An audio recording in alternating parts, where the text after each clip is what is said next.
राज्यों के साथ साथ एक देश के साथ हमारी सीमा जुड़ती है। और आप अद्भुत जो बात उत्तर प्रदेश के बारे में, उत्तर प्रदेश भारतीय संस्कृति और भारतीय परंपरा का एक केंद्र बिंदु है। प्राचीन पौराणिक कालखंड से लेकर के अर्वाचीन काल तक देश की आजादी की लड़ाई में भी इसका जो योगदान है, आखिर दुनिया की सबसे प्राचीन नगरी काशी उत्तर प्रदेश में है। मर्यादा पुरुषोत्तम भगवान श्री राम की जन्मभूमि उत्तर प्रदेश में है। भगवान श्री कृष्ण की पावन जन्मस्थली उत्तर प्रदेश में है।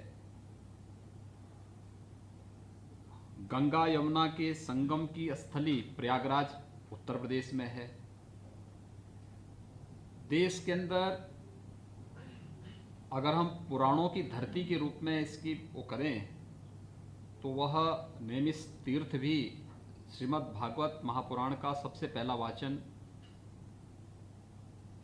जिस धरती पर हुआ था वह उत्तर प्रदेश में है। सुख तीर्थ उत्तर प्रदेश में है।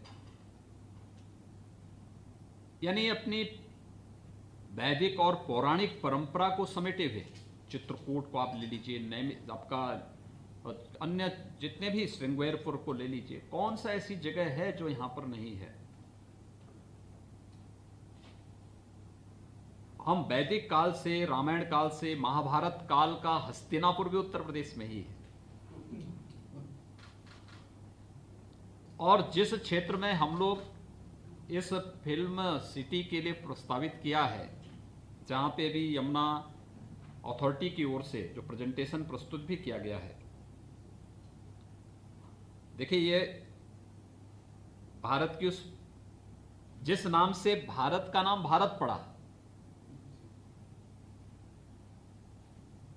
भरत, शकुंतला पुत्र भरत के नाम पर, ये उसी हस्तिनापुर के आसपास का क्षेत्र है जहां पर ये फिल्म स्टूडियो हम लोग फिल्म सिटी हम लोग प्रस्तावित कर रहे हैं। भारत की पहचान का प्रतीक बनेगा।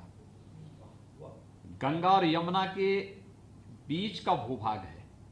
यमुना एक्सप्रेसवे, यमुना जी के पैरेलल जो हमारा एक्सप्रेसवे आ रहा है दिल्ली को आगरा से जोड़ने के लिए, उसके बीच में पूरा क्षेत्र पड़ता है। और इस पूरे क्षेत्र ने आपने देखा होगा कितना बड़ा योगदान दिया है देश की, यानी मध्य के उस कालखंड में जब इस देश पे हमले हो रहे थे तब भी यह क्षेत्र जूझता रहा, लड़ता रहा, कार्य करता रहा। और देश की आजादी में भी इस क्षेत्र की भूमिका, उसको कोई नकार नहीं सकता है। प्रथम स्वातंत्र समर से लेकर के उसके बाद के कालखंड में अगर आप देखेंगे बहुत बड़ा योगदान रहा है इस भूभाग का, इस धरती का। तो स्वाभाविक रूप से वैदिक काल से लेकर के और आज के कालखंड तक भारतीय परंपरा, भारतीय संस्कृति और भारतीय सभ्यता की सबसे महत्वपूर्ण धरती उत्तर प्रदेश रही है। और भारतीय सिनेमा का बहुत बड़ा योगदान इस दिशा में है, देश को जोड़ने, केवल भारत के अंदर ही नहीं, भारतीय सिनेमा ने तो भारत के बाहर तक भारत की संस्कृति और सभ्यता को पहुंचाने का कार्य किया।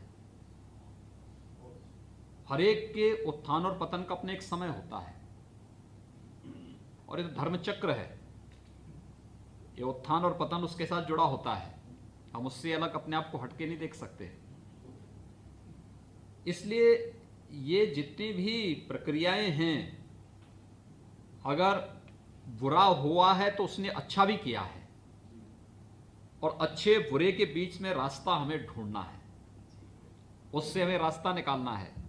हमें अच्छेपन के लिए भारतीय दृष्टिकोण हो, भारत की सभ्यता और संस्कृति को हम पूरे देश के अंदर गौरव के साथ पहुंचा सकें, पूरी मर्यादा के साथ पहुंचा सकें, इस भाव को लेकर के इस कार्यक्रम को आगे बढ़ाने की आवश्यकता है। और मैं आपको इस बात के लिए विश्वास के साथ कह सकता हूं कि कनेक्टिविटी के मामले में अगर आप देखेंगे तो बेहतर कनेक्टिविटी, हमारा जेवर एयरपोर्ट एशिया का सबसे बड़ा एयरपोर्ट बनने जा रहा है।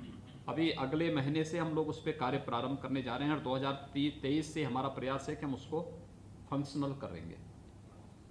सबसे बड़ा एशिया का एयरपोर्ट बनेगा, ग्रीनफील्ड एयरपोर्ट, इंटरनेशनल एयरपोर्ट के रूप में हम उसे डेवलप कर रहे हैं।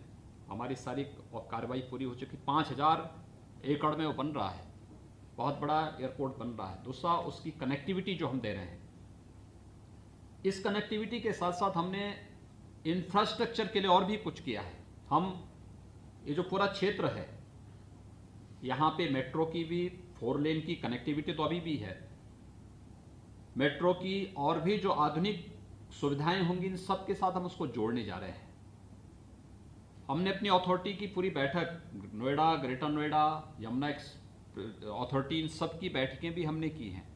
ये केवल फिल्म सिटी तक ही सीमित नहीं रहेगा, हम वहाँ पे एक वर्ल्ड क्लास इलेक्ट्रॉनिक सिटी भी देने जा रहे हैं और वर्ल्ड क्लास की एक फाइनेंशियल सिटी भी हम वहाँ पे प्रपोज करने जा रहे हैं, जो हर प्रकार की आर्थिक और वित्तीय गतिविधियों का संचालन वहाँ से कर सके।